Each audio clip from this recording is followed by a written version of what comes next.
네, 안녕하세요. 지난 시간에는 운동 관련해서 그리고 장애에 대해서 살펴봤습니다. 이번 시간에는 스트레스 그리고 정서 그리고 정서 중에서도 불안 관련 장애에 대해서 살펴보려고 합니다. 스트레스 결국 우리의 항상성을 교란시키는 것이 스트레스다. 또 이렇게도 표현해 볼 수 있고요. 그래서 스트레스 경험을 할 때 우리는 반드시 또 정서를 경험하게 됩니다. 뭐 대표적으로 아니라 그때 경험한 정서는 곧 불안, 공포겠죠. 그리고 스트레스, 정서와 관련해서 불안 관련 장애 이렇게 살펴보려고 합니다. 어떻게 보면 스트레스, 정서 같은 동일한 것에 좀 다른 측면, 정서란 이름으로 스트레스란 이름으로 이렇게 들여다보지만 결국은 그 핵심, 본질은 동일한 것이다. 동일한 우리의 신체적인 그리고 생리적인 그리고 주관적인 경험이다. 이렇게 얘기할 수 있습니다. 네, 그래서 먼저 스트레스에 대해서 얘기하기 전에 배경 지식으로 앞에 좀 상당 부분 소개해 드릴 내용이 있습니다. 자, 먼저 그림을 보시면요. 자, 신경계 구분에 대해서 좀 얘기를 하겠습니다. 우리 신경계 구분, 앞 시간에 제가 중추신경계, 말초신경계 이렇게 말씀드리고, 또 중추신경계 중에 뇌와 척수가 중추신경을 구성하는데 중추신경 중에 뇌가 또 어떻게 이렇게 구분되는지 말씀드린 적이 있습니다. 그래서 오늘은 거기에 더 추가해서 좀 더 오늘 스트레스, 정서, 불안과 그 불안 관련 장애와 관련된 그러한 내용들을 살펴보려 합니다. 좀 전에 말씀드렸듯이 스트레스 그리고 정서, 즉 스트레스, 정서, 즉 불안, 공포. 이제 정서란 말 빼고 제가 이제 불안, 공포, 둘 중에 불안이나 공포 하나를 얘기를 하든지 둘 다 얘기를 하든지 인터체인저블하게 얘기를 하든지 뭘 하겠습니다. 그래서 스트레스와 불안이라는 그러한 경험을 할 때 그것을 중재하는 결국 신경계는 동일한 신경계이기 때문에 스트레스를 다루는 주제에서는 불안을 다루는 주제에서는 스트레스를 자연스럽게 그냥 같은 큰 테두리 안에서 그렇게 다루게 됩니다. 오늘 그것과 관련된 이제 신경계를 소개하기 위해서 또 우리 이미 말씀드렸던 전반적인 신경계 구분 차근차근 보도록 하겠습니다. 자, 신경계는 계 시스템을 얘기하는 겁니다. 체계 또는 계 시스템. 그래서 nervous system이라 합니다. 즉 nervous system, 신경계는 중추신경계, central nervous system, 중추신경계와 말초신경계, peripheral nervous system. 크게 두 가지로 나뉩니다. 영어는 굳이 쓰지 않겠습니다. 중추신경계를 줄여서 central nervous system에서 SCN, 죄송합니다. CNS, central nervous system 이렇게 줄여서 쓰고, 말초신경에는 peripheral, 그죠? nervous system, NS에서 peripheral nervous system에서 PNS 이렇게 부릅니다. 자, 중추신경계는 뇌와 척수가 중추신경계 구성합니다. 말초신경계는 보시다시피 체신경 그리고 자율신경으로 크게 나뉩니다. 지금 중추신경계는 여기 색깔로 이렇게 갈색으로 이렇게 표현해 놨습니다. 그래서 요 척수는 요즘 이쯤에서 지난번에 전두엽, 두정엽, 후두엽, 척두엽 얘기할 때 척두엽이 요 정도 된다고 그랬죠. 그리고 뇌는 다시 죄송합니다. 뇌간 또는 뇌줄기 그리고 전뇌, 뇌간 뇌줄기에 이렇게 전뇌가 턱 덮여 있는 식으로 되었다고 말씀드렸는데, 뇌간이 이제 그 밑으로 한 이 정도 위치할 테고요. 그리고 이 경추, 목뼈 부분의 경수, 그다음에 이제 흉추, 가슴뼈 부분의 흉수, 이런 식으로 해서 쭉 척수가 연결됩니다. 그래서 척수는 보통 한 뇌관 밑으로서 한 40cm 정도 된다고 합니다. 그래서 중추신경계는 뇌와 척수로 그렇게 나뉘고요. 그 이후에 여기 보면 파란 선, 그리고 이 몸 중심 부위에 요 지금 척수 요 가까운 부위에 이렇게 빨간 선들이 보입니다. 여기 지금 말초신경계, 여기 보면 청색으로 표시한 부분 채성신경계, 적색으로 표시한 부분 말초신경계, 이렇게 지금 그림으로 표현하고 있습니다. 물론 뭐 신경이 이런 색깔 지녔다는 뜻은 아니고 우리 알아보기 쉽도록 이렇게 색깔로 표시해 놓은 겁니다. 체신경은 감각, 뭐 시각, 청각, 후각, 미각, 그다음에 촉각, 그리고 또 하나 우리 몸의 상태, 즉 근육의 긴장 정도, 그리고 그 관절 부위에서의 어떤 관절의 위치에 대한 감각을 전해주는 것, 그리고 우리 몸이 지금 평형 상태냐 아니냐 하는 이런 것들을 전해주는 그런 감각, 이걸 고유 감각이라는데, 그죠? 이런 감각들을 받아들여서 척수나 뇌, 중추신경계로 옮겨주고, 그리고 그것이 적절하게 처리된 다음에 적응적인 그러한 감각 자극에 적절한 운동을 뇌와 척수, 중추신경계로부터 신체 부위로 전달해주는 것이 말초신경계 중에 체신경계 또는 체성신경계에 해당합니다. 그래서 여기 보면은 감각 정보를 중추로 전달하고 수의근을 통제한다고 했는데, 수의근은 바로 이 뼈에 붙어 있는 이런 근육, 다른 말로 하면 골격근이라는데, 뼈에 붙어 있는 근육, 이 근육을 수의근이라 합니다. 왜? 소위 얘기하기로 우리가 자발적으로 내 의지대로 움직일 수 있는 근육이다 해서 수의근 이렇게 표현합니다. 감각 아까 얘기했는데 요거 뭐 몇 가지로 좀 말씀드리면 시각, 후각, 청각, 미각, 피부 감각, 촉각, 그리고 좀 전에 말씀드렸던 우리 신체 자체의 상태에 대한 그런 고유 감각, 이렇게 6가지가 있는데, 고유 감각 같은 경우에는 우리들이 일반인들은 잘 익숙하지 않는 그런 감각입니다. 이 고유 감각 같은 경우에는 우리가 쉽게 자각되어지는, 의식적으로 자각할 수 있는 이런 감각들이 아니기 때문입니다. 근데 이 나머지 고유 감각을 제외한 나머지 5개 감각, 흔히 우리 오감이라 얘기하는 것은 나 외부에 있는 자극에 대한 감각이고요. 그리고 고유 감각은 내 신체에 대한 상태에 대한 감각이죠. 뭐 뇌 입장에서 보면은 뭐죠? 신체 바깥에 있는 외부든, 그죠? 뇌 입장에서는 신체도 또 하나의 대상이 될 텐데, 뇌가 아니라 우리 이 유기체 한 개체 입장에서 보면은, 그죠? 고유 감각은 내 몸 상태에 대한 것이고, 나머지 감각들은 외부에서 주어지는 감각 정보, 이렇게 얘기할 수 있습니다.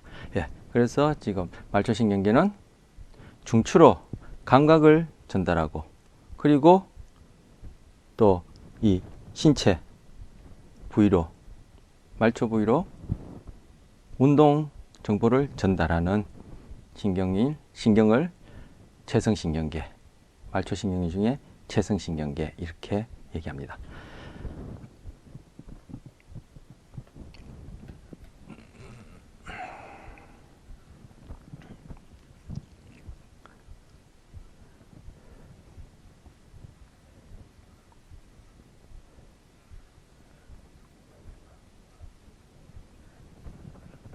예, 그리고 여기 이 자율신경계가 있습니다. Autonomic Nervous System, Autonomic Nervous System, Auto, 그죠? 자동, Nomic, 그죠?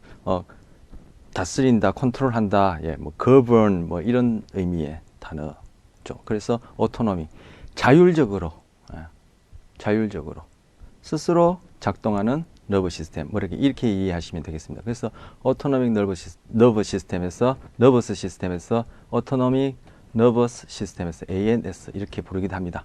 뭐 이건 뭐 제가 PNS니 CNS니 ANS 이거는 뭐 부가적으로 말씀드린 거니까 지금은 우리한테 뭐 크게 신경 쓸 필요가 없을 것 같습니다만, 예, 말씀드렸고, 자율신경계는 여기 위에 체성신경계와 비교해 볼 때 이거는 불수의근을 통제한다. 예.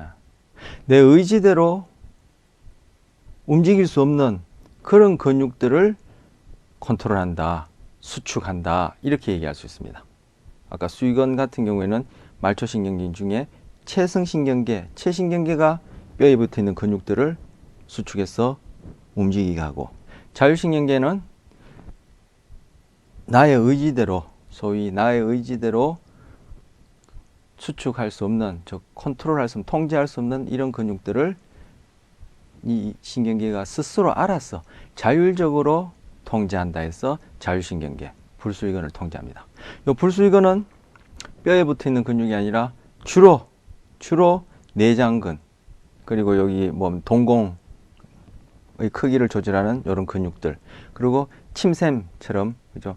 침 분비를 이렇게 하게 하는 이런 근육들을 불수의근이라 하고, 이런 것들을 뭐 내장근, 그다음 이제 뭐 갑자기 이름이 생각 안 나는군요. 횡문근, 예, 평활근, 뭐 이렇게 얘기합니다. 평활근. 아까 수의근 같은 경우에는 수의근, 골격근, 그리고 횡문근, 예, 횡문근, 예, 횡문근 이렇게 얘기를 하고, 불수의근은 바로 내장, 주로 내장 근육, 그리고 금방 말씀드린 동공의 크기를 조절하는 그런 근육들, 뭐 어떤 분비선과 관련된 그런 근육들은, 예, 평활근 이렇게 부릅니다. 이런 것들이 결국, 예, 불수의근, 즉 뼈에 붙어 있지 않는 근육들이 이제 불수의근에 해당합니다.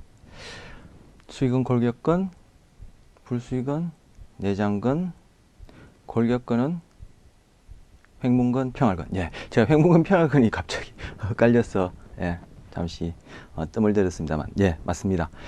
그리고 자율신경계는 다시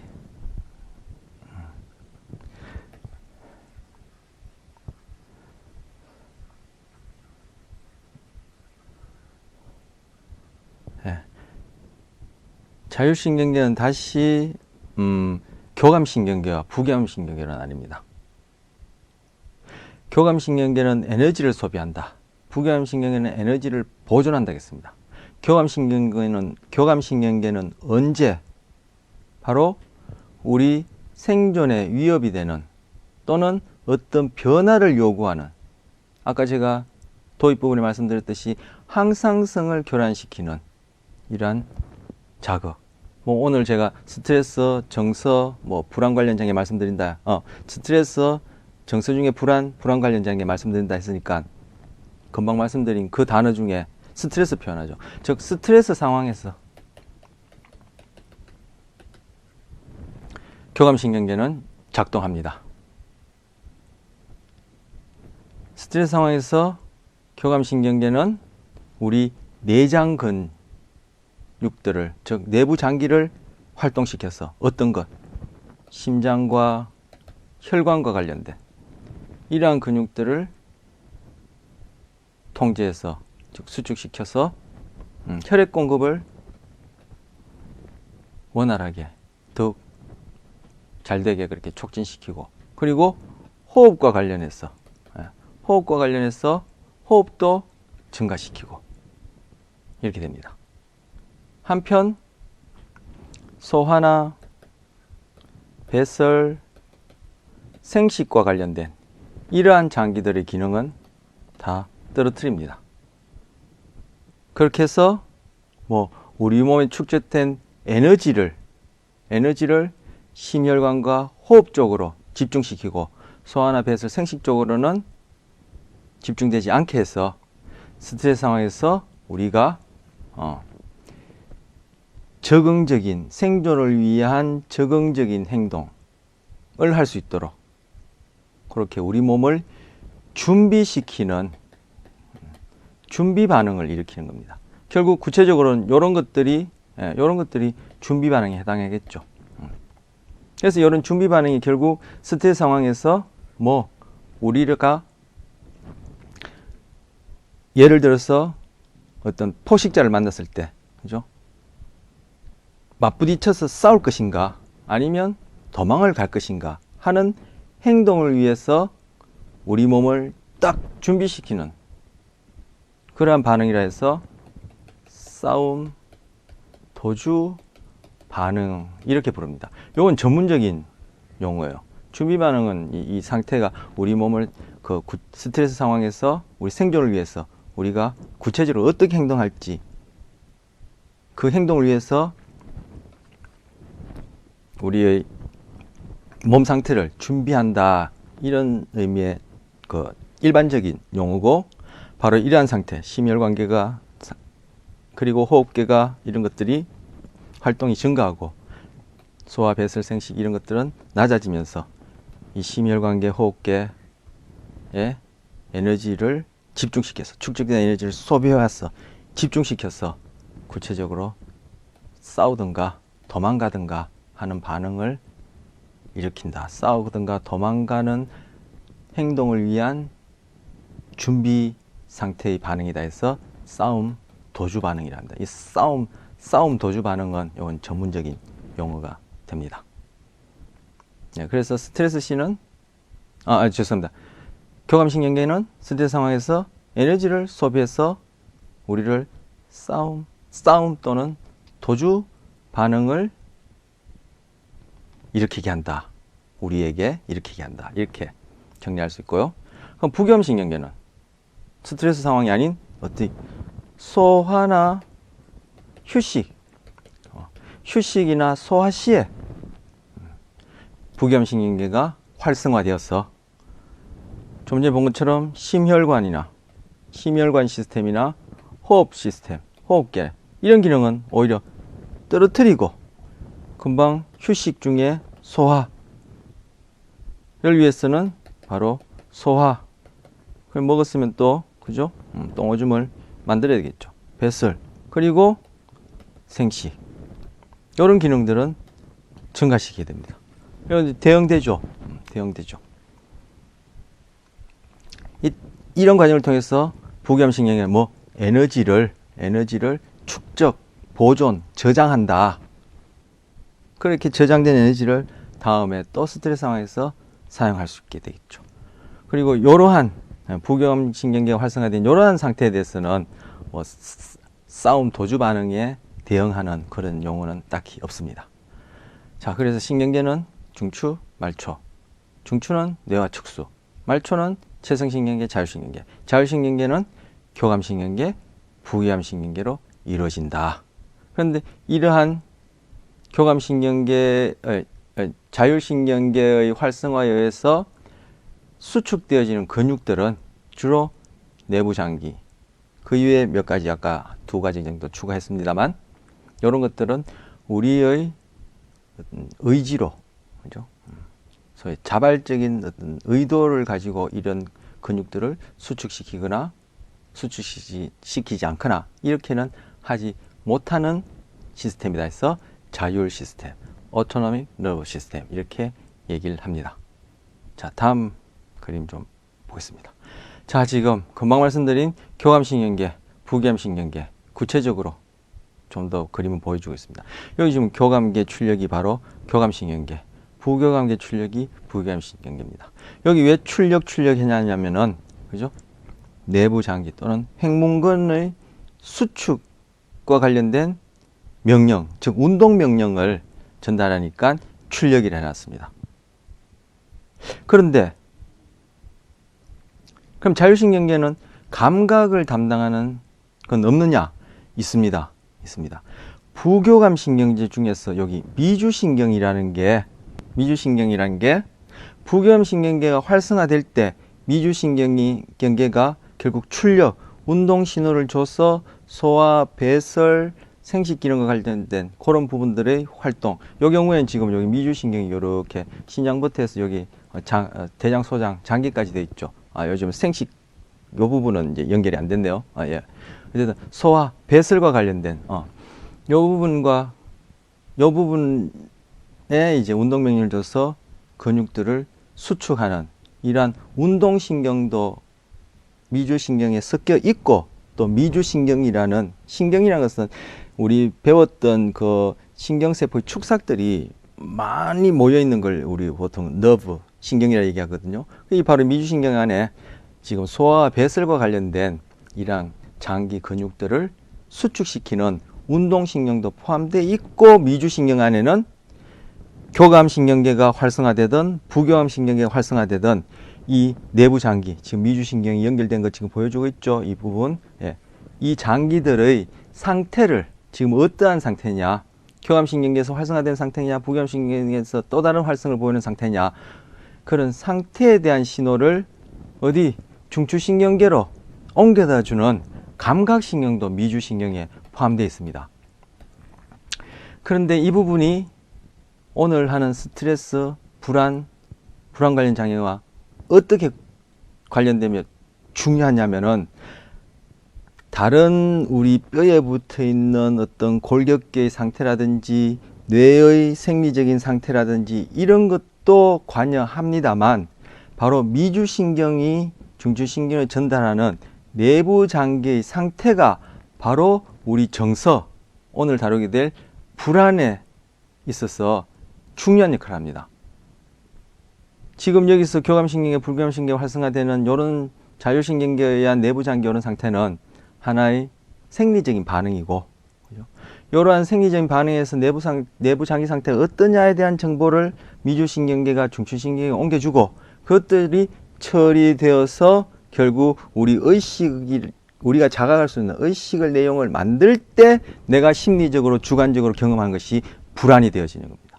그래서 지금 미주신경계가 전달하는 감각 정보는 바로 불안이라는 정서, 즉 내가 주관적으로, 그죠?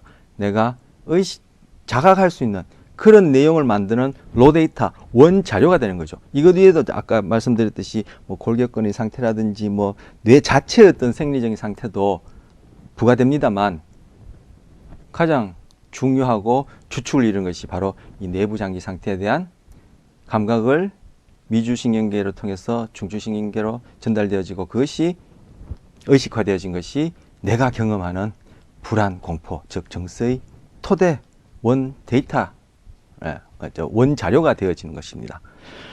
자, 교감신경계는 지금 가슴 부위와 허리 부위, 이 부분에서 척수와 연결되어 있고요. 이건 다 이제 운동만 있는 거죠. 이게 아까 말씀드린 심혈관계를 활성화시키고, 그죠? 이런 식으로. 그리고 부교감신경계는 이 뇌부위, 뇌부위와 여기 천추 부위, 그래서 두천부라, 두천부 이렇게 얘기하거든요. 부교감신경계는 두천부 신경계 또는 두천부에 있다. 그리고 교감신경계는 가슴과 허리 부분에 있다 해서 흉요부 신경계 또는 흉요부 이렇게 합니다. 이렇게 해부학적으로도 이렇게 구별이 되고요. 금방 말씀드린 대로 미주신경 같은 경우에는 그렇게 감각을 전달하는 요소가 유일하게 자율신경계 중에는 여기에 포함되어 있다. 나머지는 다 불수의근의 운동을 통제하는 운동신경 이렇게 되어집니다.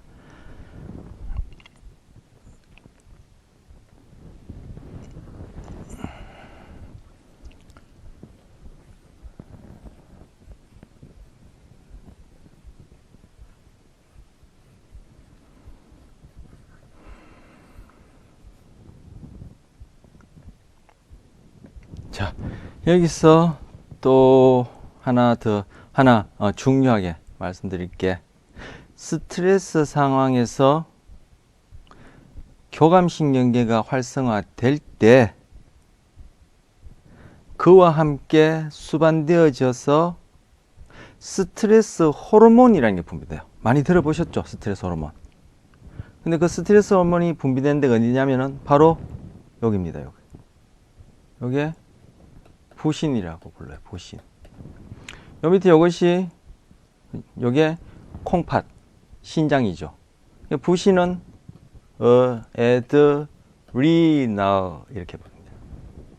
renal이 신장이란 뜻이고 ad가 upon 이런 뜻이에요. upon, 야, upon. 뭐 위에 뭐 이런 뜻이죠. upon. 그럼 뭐 toward 무엇을 향해서 뭐 이런 뜻의 이제 접두사거죠.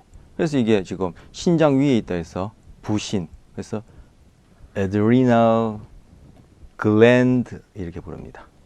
글랜드는 내분비선 어떤 관을 매개하지 않고 분비되어지는 분비물을 분비한 것을 내분비선이라 하는데, 예, 글랜드가 바로 이제 분비선을 뜻합니다. 그래서 부신에서 뭐 스트레스 호르몬을 어디로 혈액으로 분비하니까, 혈액을 분비할 때 어떤 관을 통해 분비하는 게 혈액으로 그냥 이렇게 이 부위로 이렇게 지나가는 혈관으로 이렇게 수송되니까 이걸 내분비선 얘기합니다. 침이라든지 뭐 그죠? 뭐 우리 배설할 때 이제 뭐 요도라든지 뭐 이런 것들은 그죠? 관을 통해서 분비되니까 이거는 외분비선이라고, 금방 말씀드린 요 경우에는 내분비선 글랜드라고 얘기를 하는 거예요. 그래서 어드리날 글랜드가 부신, 여기에서 바로 스트레스 호르몬이 분비됩니다. 여러분 스트레스 호르몬 익히 뭐 많이 들어보셨을 텐데 뭡니까? 아드레날린 있죠. 아드레날린. 이게 바로 뭡니까? adrenal. 금방 부신이죠. 거기서 분비되는 물질 호르몬에서 IN이 붙여서 아드레날린 부릅니다. 그래서 아드레날린이 바로 뭐 스트레스 호르몬 이렇게 됩니다. 이것 이외에 부신에서 또 하나 분비되는 스트레스 호르몬이 있어요. 우리 다루게 될 주제와 관련해서 그게 더 중요한데, 코티솔이라는 게 있습니다. 뭐 제 이렇게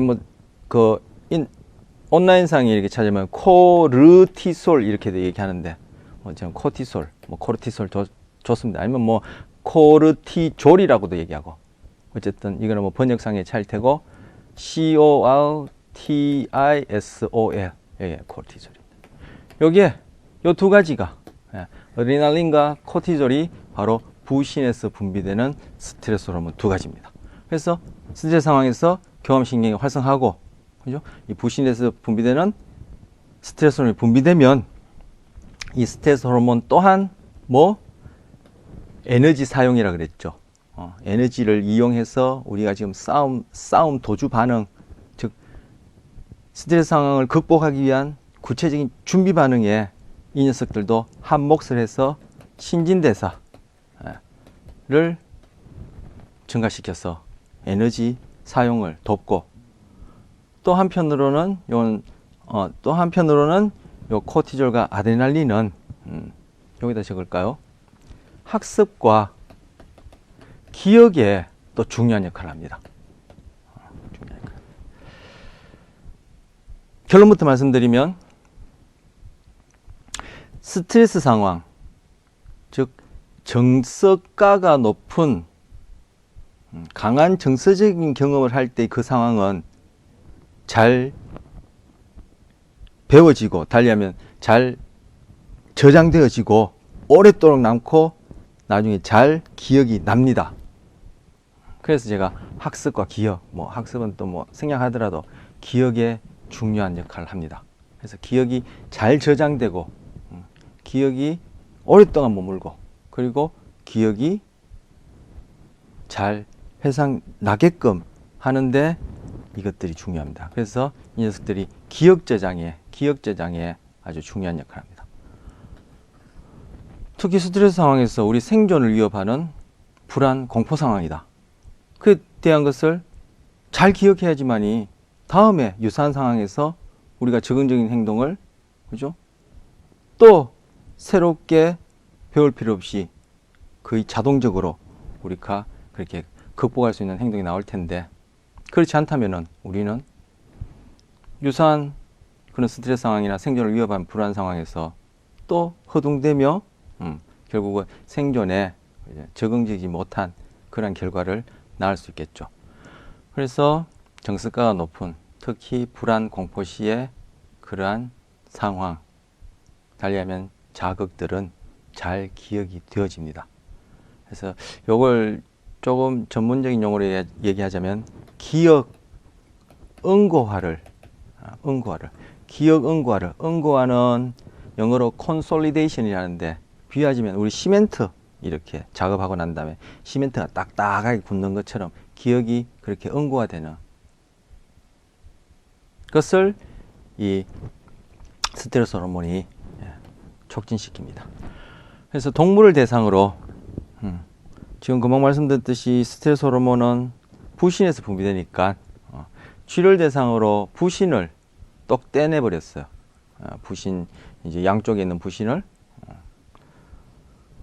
그리고 미로 학습을 시켜보니까 미로 이렇게 빠져나가게 학습을 시켜보니까 잘 못하더라는 거예요. 정상적인 동물들은 미로 학습을 시켜보면은 한 번, 두 번, 세 번 할 때마다 그 미로 막다른 골목을 찾아가는 횟수가 줄어들고 미로를 결국 빠져나가는 시간이 점점 줄어드는데 지금 이 부신을 떼내버린 요 녀석들은 그러한 적응을 위한 어떻게 보면 스트레스 상황이라 할 수 있죠. 문제 상황이라 할 수 있죠. 미로 빠져나가기. 거기에서 기억 응고화가 잘 안 일어나서 미로 빠져나가는 학습이 잘 안 일어나더라. 그러니까 기억이 형성돼야지만 학습이 되었다는 걸 알 수 있고 학습이 되는 중에 바로 이 기억이 형성되니까 이렇게 부신을 떼어내버리고 스트레스 호르몬이 분비 안 될 때 학습 저하가 일어나더라 이런 것들이 있고요. 그리고 우리가 뭐 일상적으로 겪는 경험에 있어서도 뭐 정서가가 높은 뭐 첫 키스라든지 뭐 결혼식이라든지 뭐 첫날 밤이라든지 아니면 뭐 우리가 남자 같은 경우에 군대 입영을 할 때라든지 뭐 아니면 주위에 가까운 사람이 돌아가셨다든지 아니면 뭐 자녀가 태어났다든지 이런 경우는 이제 정서가가 높기 때문에 그런 것들은 기억이 잘 저장되고 응고가 잘 되고 또 기억이 잘 나죠. 특히 지금 이제 스트레스 상황, 즉 불안 상황에서는 이제 코티졸, 아드레날린, 즉 스트레스 호르몬이 그죠? 기억과 관련해서 이제 제대로 한 몫을 하는 거죠. 네, 이렇게 해서 지금 교감신경계 활성화, 스트레스 상황에서 교감신경계 활성화, 그리고 스트레스 상황에서 분비되어지는 스트레스 호르몬, 부신에서 분비되어진다 말씀드렸고, 그것이 또한 교감신경계와 함께 싸움, 도주 반응에 함께 기여해서 에너지 사용을 도와주는 한편 기억 응고화에 또 관여한다 이런 말씀 드렸습니다. 자, 그럼 다음 슬라이드 보시면요. 제가 좀 정리해 봤습니다. 신경계는 크게 중추신경계와 말초신경에 나뉜다. 그리고 중추신경계는 뇌와 척수로 구성된다. 한편 말초신경은 체성신경계와 자율신경계가 구별되며 그 기능에 따라 각각 감각신경과 운동신경이 나뉜다. 아까 우리 그 그림에서는 체신경인데 제가 요 체성신경계 이렇게 했습니다. 체신경이와 체성신경이랑 동일하고요. 그리고 제 요 마지막 문장은 요거는 기능적인 측면에서 뭐 중추신경계든 말초신경계든 그죠? 자율신경계든 뭐 교감 부경이든 그냥 다 뭉뚱그려서 외부로부터 어떤 자극에 대한 감각을 받아들이냐, 아니면 내 몸 상태, 뇌 입장에서 볼 때 외부이기도 한 내 몸의 상태에 대한 감각을 받아들이냐. 아까 고유 감각이라 그랬죠. 그 이외에 이제 뭐 시각, 후각, 촉각, 청각 이런 것들을 통해서 외부로부터 자극에 대한 감각을 받아들이냐. 그리고 그 받아들인 그 감각 정보를 적절히 처리한 다음에 뭐 내부 장기를 그죠 움직이든 그죠 골격근을 움직이든 어떤 운동을 하게 하느냐 해서 감각, 운동신경을 크게 대별할 수 있다는 얘기입니다. 중추, 말초, 말초는 체성, 자율은 교감, 부교감 이렇게 나눌 수 있고 아니면 다 뭉뚱그렸어 그죠 감각신경, 운동신경을 나눌 수 있다.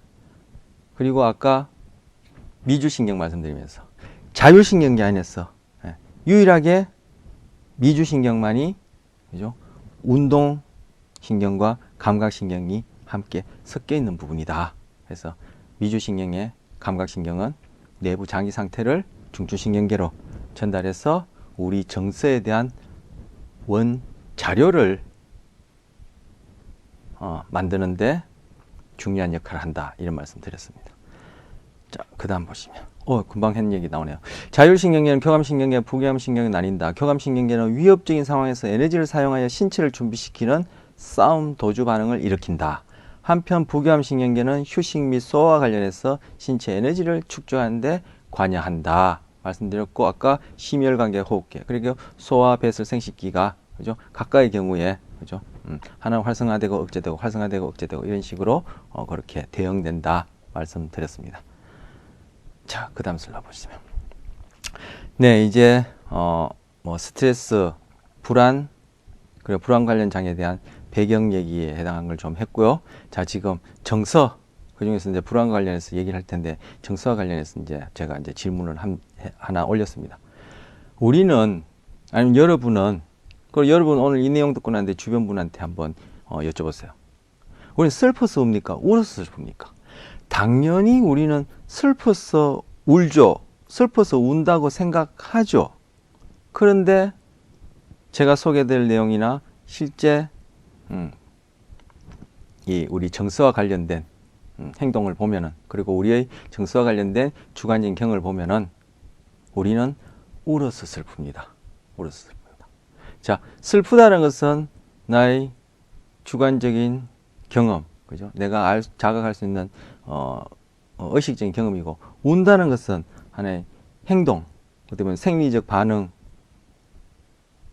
관련된 행동이 될 텐데, 여기 앞에 질문은 우리는 먼저 슬프다라는 정서, 그 중에서 내가 자각할 수 있는 감정이 생리적 또는 행동을 이끄는 원인입니까? 아니면 우리는 생리적 반응이 먼저 일어나고 그의 수반에서 내가 슬프다라는 그러한 감정을 내가 경험하게 됩니까? 이렇게 묻는 겁니다. 근데 후자가 맞습니다. 우리는 울어서 슬픕니다. 물론 슬픔을 자각하고 난 뒤면 그것이 다시 생리적 반응을, 그죠? 다시금 더 부추길 수도 있겠지만, 먼저 시작은 우리는 울어서 슬픕니다. 네, 이게 100년, 100여 년 전에 미국 심리학의 아버지라는 윌리엄 제임스가 한 질문이에요. 그 당시에 뭐 내노라한 주변의 학자들도 당연히 슬퍼서 울지 이렇게 생각한 거예요.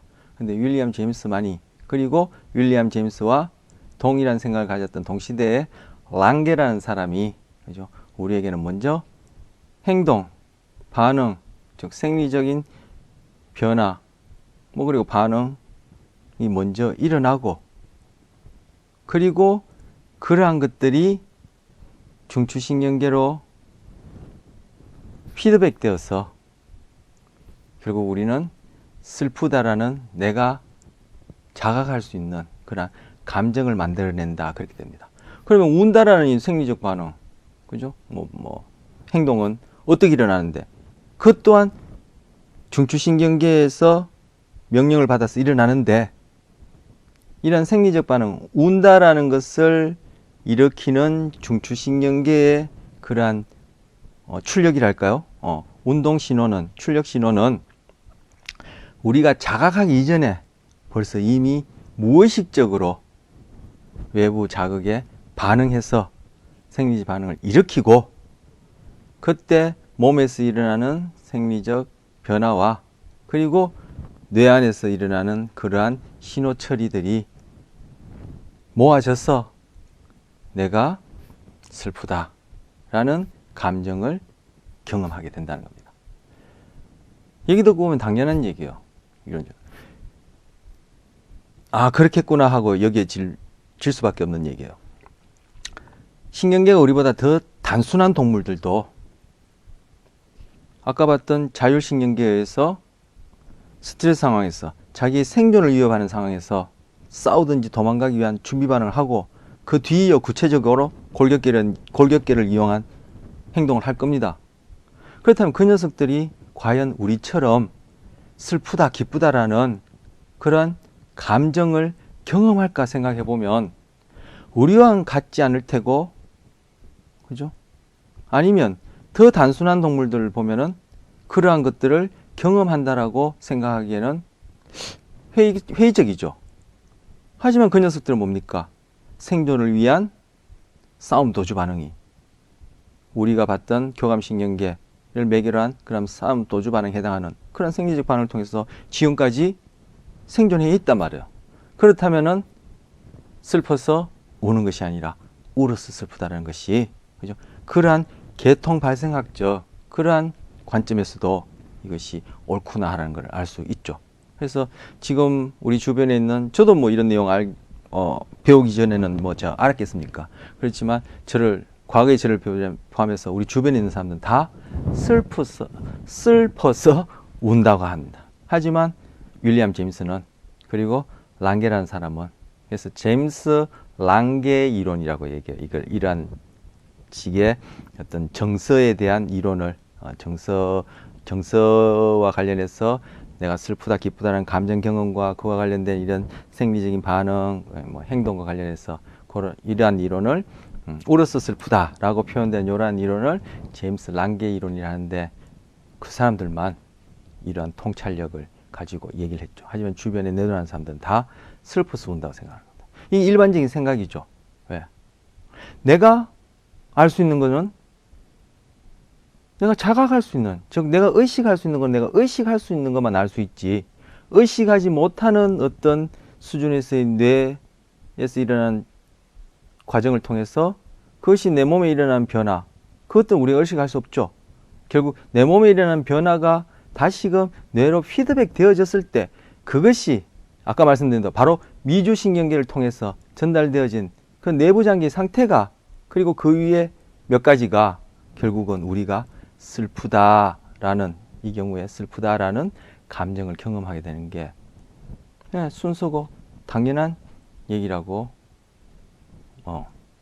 생각하고 그렇게 이해되죠. 예. 그래서 우리는 슬퍼서 우는 게 아니라 울어서 슬픕니다. 이게 뒤에 나오는 불안 관련 장애하고도 또 이렇게 접근하는 것이 불안 관련 장애에서 보여주는 그러한 비합리적인 어떤 판단, 그리고 본인은 그 문제 상황, 불안 관련 문제 상황에 대해서 여러분이나 지금 불안 관련 장애가 있지 않은 사람들이 경험하는 것과 다른 그런 어떤 그런 정서 상태, 의식 상태하고도 다 이 맥락에서 연결되어서 이제 얘기되어 줄 수 있습니다. 자, 다음 슬라이드 보시면, 자, 조금 전에 제가 말씀드렸듯이, 그죠? 외부에 저의 항상성을 깨뜨리는, 우리의 항상성을 깨뜨리는, 동물의 경우도 포함해서 항상성을 깨뜨리는 불안 또는 공포 관련 자극, 또는 불안, 공포 자극, 아니면 좀 더 제너럴 뭉뚱그려서 스트레스 상황에 노출되었다 하면은, 내가 이것이 스트레스 상황이다, 그래서 내가 불안하다는 것을 의식하기 이전에, 자각하기 이전에 벌써 뇌에서는 무의식 수준에서 그 자극에 대해서 평가가 일어납니다. 아, 이건 나의 생존을 위협하는 불안한 자극이다.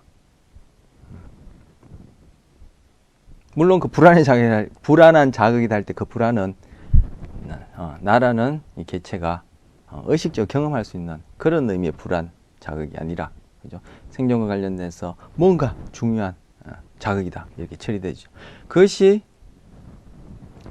아까 봤던 이제 교감신경계를 활성화하게 됩니다. 그렇다면 바로 무의식적 수준에서 불안, 공포 또는 불안, 공포 관련 자극, 즉 스트레스 자극에 대해서 평가를 내리는 부분이 어디냐 하면 바로 여기 편도체입니다.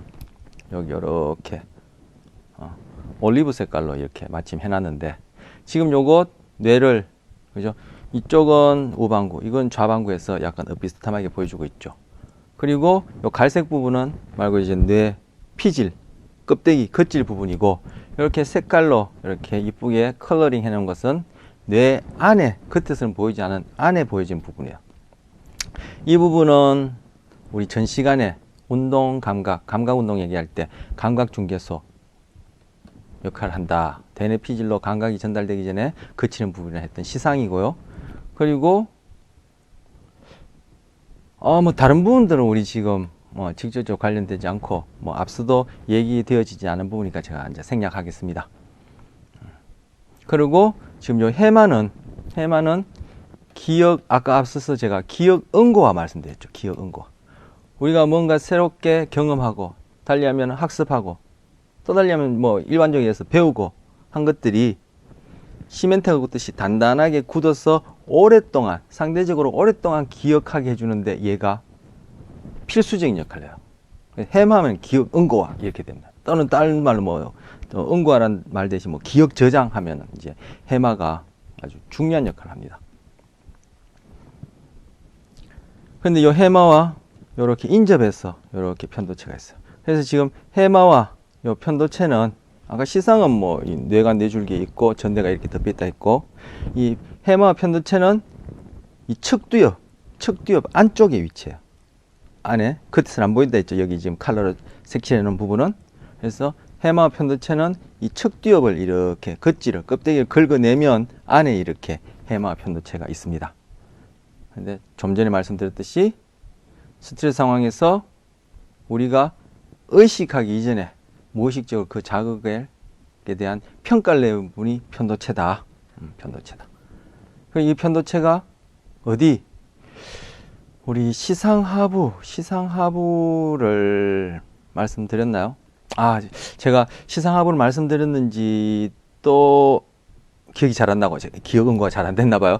기억이 잘 안 나고, 그리고 그와 관련된 그림도 지금 다시금 이렇게 보여드리기가 좀 지금 수월하지 않으니까 시상하부 생략하고, 편도체가 뇌의 어떤 부위를 거친 다음에 편도체가 어디? 교감신경계. 교감신경계를 활성화시키게 됩니다. 아까 싸움 도주 반응을 일으키게 됩니다. 이와 관련해서 이제까지 얘기했던 부분과 관련해서 우리 지금 동영상 좀 보시고, 또 동영상 보는 중에 제가 중간중간에 또 설명한 부분이 있으면 하도록 하고, 아까 좀 전에 지나가면서 말씀드렸던 시상하부란 부분.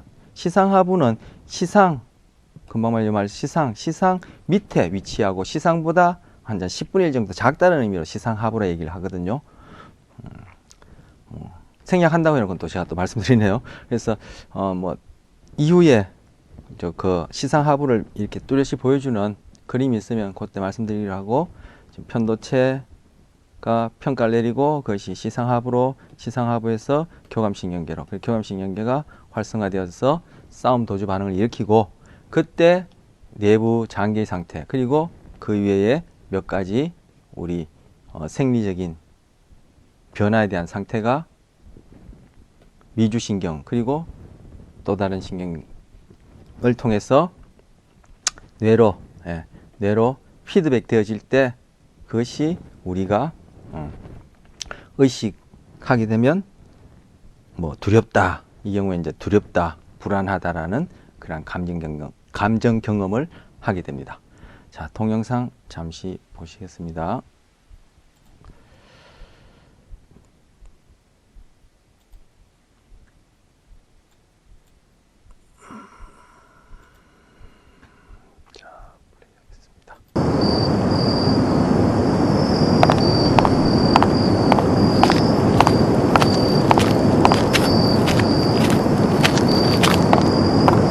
예로부터 우리의 뇌는 특히 생존에 관련된 것은 잊지 않고 기억하도록 프로그램되어 있습니다.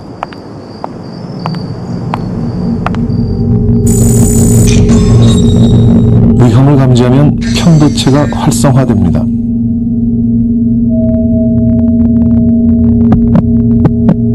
그리고 심장이 빨리 뛰기 시작하죠. 신장 위에 있는 부시는 시상의 명령을 받아 아드레날린이라는 호르몬을 분비하기 때문에 심장이 빨리 뛰는 것이죠. 네, 지금 여기 아드레날린, 여기서는 코티졸은 이제 얘기를 안 하죠. 그래서 아까 아드레날린, 코티졸이 신진대사를 높여서 에너지 사용을 효율적이게 촉진한다 말씀드렸는데, 또 한편 이 아드레날린 같은 경우에는 또 호르몬으로 작용해서 교감신경의 심장을 빨리 뛰게 하지만, 아드레날린이 또 호르몬으로 작용해서 심장 박동을 빨리 뛰게 합니다. 그래서 그 병원에서 그죠, 심장 활동이 늘어지면 아드레날린 주사 한 방 탁 주면은 이제 심장이 빨리 뛰고, 그렇게 되는 겁니다. 그리고 여기 지금 나레이션 중에 그죠? 부신은 시상의 명령을 받아 빨리 뛴다라 하는데 시상이 아니라 시상하부 그리고 또 그 뇌하수체라는 그런 이제 그 신경계를 통해서 내분비 호르몬을 통해서 부신에서 아드레날린과 코티졸이 분비됩니다. 근데 여기서 이제 시상이라 얘기해서 그걸 수정하면서 제가 아까 앞서 뭐 뇌하수체니 그죠? 내분비를 통해서 부신을 자극하고 그것이 코티졸이 아드레날린이 분비된다든지 이런 얘기는 제가 하지 않고 그냥 스트레스 상황에서 부신에서 스트레스 호르몬 두 가지가 분비된다 이렇게 말씀드렸던 겁니다. 어쨌든 시상은 이 부신을 직접 명령을 내리는 그런 부위. 아까 시상은 감각중개소라고 이전 시간도 좀 전에 얘기했죠. 명령을 부신으로 직접 내리는 그런 부위는 아닙니다.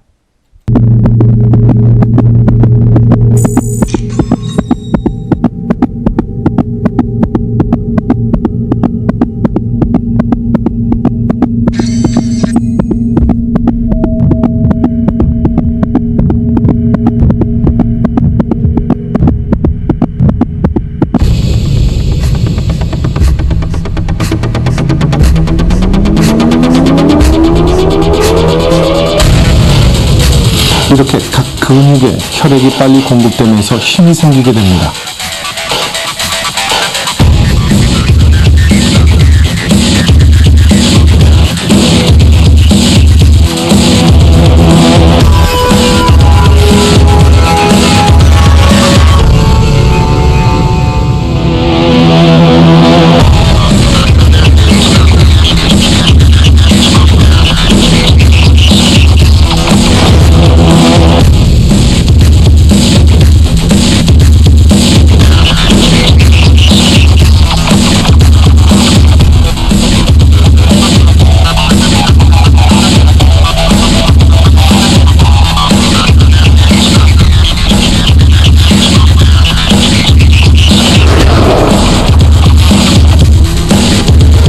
우리는 이와 같은 현상을 싸우기 아니면 도망가기 반응이라고 부릅니다.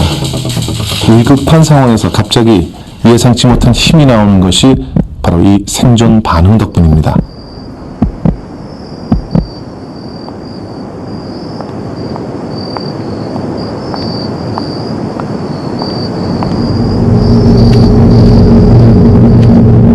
다시 원 상태로 돌아가 보실까요?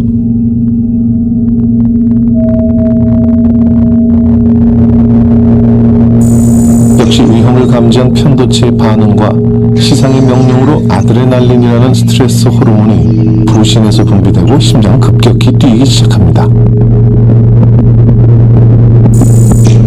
근육은 싸우거나 도망갈 준비를 하게 되는 것이죠.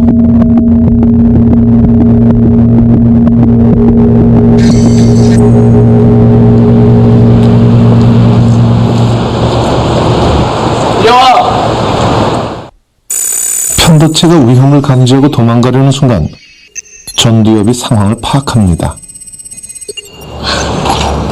자, 지금 편도체가 무의식적인 수준에서 지금 스트레스 상황에 반응해서 교감신경계를 활성화시키고 그러한 상태가 뇌에 다시 전달되면 우리 두려움, 불안이라는 감정 경험을 하고 그런 상태인데 뒤에서 오빠가 불렀어요. 희영아 맞습니까? 희영아라고 부르니까 전두엽이 그 중에서도 우리 이미 얘기했었는데 전전두엽이 상황 파악을 해서 이게 지금 불안한 상태가 아니구나, 위험 상황이 아니구나, 오빠구나 라는 것을 파악해 가지고는 편도체가 활성화되어서 교감신경계를 통해서 싸움 도중 반응이 유지되는 것을 딱 차단하게 되는 겁니다. 여기는 전두엽 했는데 뭐 전두엽도 좋고 더 구체적으로 전전두엽이 상황 파악, 이거는 우리 저 앞 시간에 조현병 환자들 대상으로 위스콘신 분류카드 할 때 전전두엽은 상황 파악을 통해서 문제 해결에 중요한 부위다 이렇게 말씀드렸는데 바로 그 전전두엽의 상황 파악이 지금 여기에서 편도체를 매개로 한 그러한 생리적 반응을 그리고 그로 인한 불안 경험을 지금 여기서는 딱 억제시키고, 그죠? 더 이상 그런 싸움 도주 반응이 안 일어나도록, 그리고 불안 경험을 하지 않도록 딱 스위칭하게 되는, 상황을 파악하게 되는 그런 역할을 하게 되는 겁니다. 오빠! 위험을 감지해서 기억하는 편도체와 상황 파악을 하는 전두엽은 우리의 생존 반응에 결정적 역할을 합니다.